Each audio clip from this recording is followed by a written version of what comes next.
Welcome to day 19 of Grow. Today we are going to be talking about seed bearing. Seed bearing is simply something that can reproduce or multiply itself.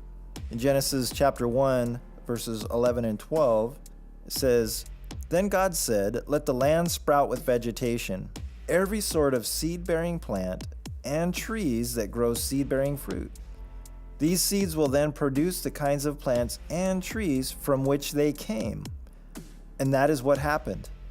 The land produced vegetation, all sorts of seed-bearing plants, and trees with seed-bearing fruit.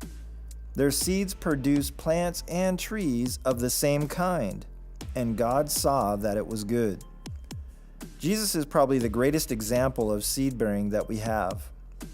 God sent him to be planted here on earth, and he multiplied himself in his disciples and others around him.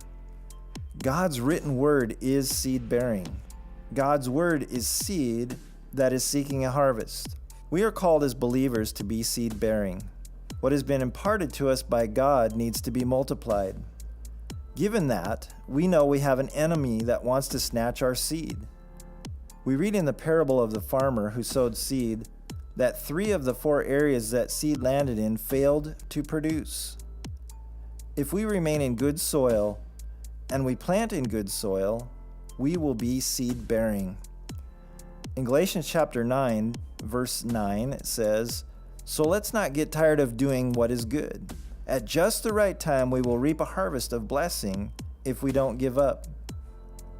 One of the most important principles we need to adhere to is reseeding out of our harvest. If we eat all of our harvest, we have nothing left for God to multiply.